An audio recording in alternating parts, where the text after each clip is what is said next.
Hi friends, কেমন আছেন সবাই? আপনারা কি জানেন ফ্যাক্টরিতে কিভাবে পেন্সিল তৈরি করা হয়? আপনারা হয়তো জানেন কাঠ ও গ্রাফাইট দিয়ে পেন্সিল তৈরি হয়, কিন্তু ঠিক কীভাবে পেন্সিল তৈরি হয় এটা অনেকেই জানে না। তাই পেন্সিল তৈরি করার জন্য সিডার নামক বিশেষ গাছের ব্যবহার করা হয়, কারণ এই গাছগুলোর মধ্যে সুগন্ধ এবং এর আকার সহজে বিকৃত হয় না। তাই পেন্সিলের খোলক তৈরি করার জন্য সিডার গাছ ব্যবহার করা হয়। পেন্সিল তৈরি করার জন্য সর্বপ্রথম মেশিন দিয়ে বড় বড় গাছগুলোকে কেটে নেওয়া হয়। গাছ কাটার জন্য বিশেষ ধরনের মেশিন আছে। তারপরে গাছগুলোকে ফ্যাক্টরিতে পাঠিয়ে দেওয়া হয়। সেখানে কাটা গাছগুলোকে পেন্সিল বানানোর জন্য পারফেক্ট সাইজে ছোট ছোট করে কেটে নেওয়া হয়। এরপর পেন্সিলের শীষ তৈরি করার পালা। সর্বপ্রথম বড় ব্লেন্ডার মেশিনে গ্রাফাইট ও একরকম সিক্রেট হোয়াইট পাউডার মেশানো হয়। তারপর ওগুলোকে ব্লেন্ড করা হয়। তারপর কপি করে ওগুলোকে নিয়ে আসা হয় একটি বড় রোলারের মধ্যে, ফলে ওগুলো আরও ছিন্ন বিচ্ছিন্ন ও নরম হয়ে যায়। তারপর এগুলোকে আবারও ব্লেন্ড করা হয়। এবার ওর সঙ্গে ভালো করে জল মেশানো হয়। এর ফলে ওগুলো আরও নরম ও পেস্টের আকার ধারণ করে। এবার ওগুলোকে কনভেয়ার বেল্টের সাহায্যে আরও একটি মেশিনে পাঠানো হয়, যেখানে ওই মেশিন ওই পেস্টগুলোকে বড় বড় লেড বা সীসার আকৃতি দেয়।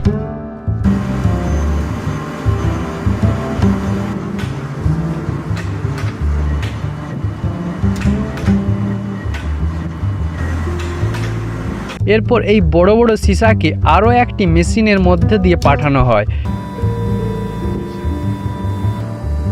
এর ফলে পেন্সিলের সীসার আকারের লম্বা লম্বা চেন তৈরি হয়, আর এই চেনগুলোকে একটি বড় চাকাতে সংগ্রহ করা হয়। এরপর কাটারি দিয়ে সীসাকে কেটে বড় চেন থেকে ছোট ছোট টুকরোতে তৈরি করা হয়। এরপর পেন্সিলের সাইজের ছোট ছোট টুকরো করার জন্য আরও একটা বড় কাটারি মেশিনে পাঠানো হয়, আর সেখানে পেন্সিলের সীসার সাইজে কাটা হয়। তারপর সীসাগুলোকে ছিদ্রযুক্ত কৌটার মধ্যে রাখা হয় ও তার ঢাকনা লাগিয়ে দেওয়া হয়। তারপর একটা বড় হিটারের মধ্যে রাখা হয়, সেখানে ওগুলোকে নাড়াচাড়া করা হয় এবং গরম করা হয়।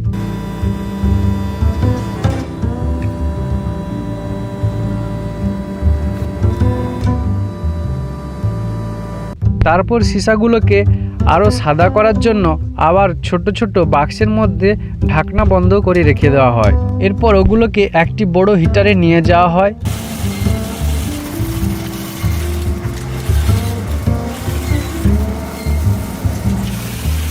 যেখানে 1800 ডিগ্রি ফারেনহাইট পর্যন্ত গরম করা হয়। তারপর ওইগুলোকে ঠান্ডা করার জন্য বাক্সের মধ্যে ভরে জলে ডুবে রাখা হয়। এরপর পেন্সিলের সীসা লেখার জন্য একেবারে তৈরি হয়ে গেছে। এরপর সীসাগুলোকে কাঠের খোলকের মধ্যে প্রবেশ করার পর পেন্সিল তৈরি হয়ে যাবে। তাই সর্বপ্রথম পেন্সিলের সীসার সাইজের কাঠের টুকরোগুলোকে সমান মাপে কেটে নেওয়া হয়। তারপর কাটা কাঠের টুকরোর মধ্যে সীসা ভরা হয়।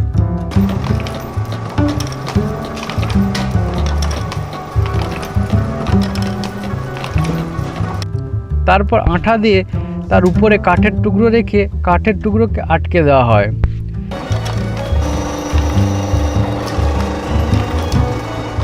আরও ভালো করে চেটানোর জন্য ভাইব্রেটার মেশিনে ভাইব্রেট করে দীর্ঘ সময় পর্যন্ত রাখা হয়।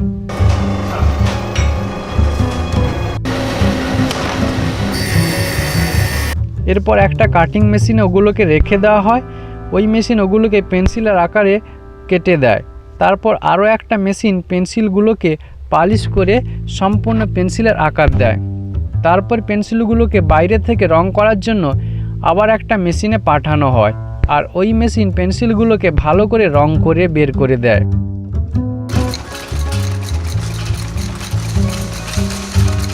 এরপর পেন্সিলগুলোকে কোম্পানি ব্র্যান্ডিং ও নাম দেওয়ার জন্য প্রিন্টিং মেশিনের মধ্যে পাঠানো হয়, আর ওই প্রিন্টিং মেশিনে ও পেন্সিলের উপর ব্র্যান্ডিং করে ফিনিশিং দিয়ে দেয়। তারপর পেন্সিলগুলোকে 1 ডজন হিসাবে অর্থাৎ 12টি করে প্যাক করে মার্কেটে পাঠিয়ে দেওয়া হয়। এরপর আমরা দোকান থেকে লেখা ও আঁকার জন্য কিনতে পারি। তো বন্ধুরা, আপনাদের পেন্সিল ফ্যাক্টরিতে পেন্সিল কিভাবে তৈরি হয় নিশ্চয়ই বুঝতে পারলেন। আর হ্যাঁ, আপনাদের যদি কোনো পছন্দের প্রোডাক্ট ফ্যাক্টরিতে কিভাবে বানানো হয় জানতে চাইলে ভিডিওতে ওই প্রোডাক্টের নাম লিখে কমেন্ট করে জানাতে পারেন। আমরা অবশ্যই আপনাদের জন্য আপনাদের মন পছন্দ প্রোডাক্টের ভিডিও বানানোর চেষ্টা করব।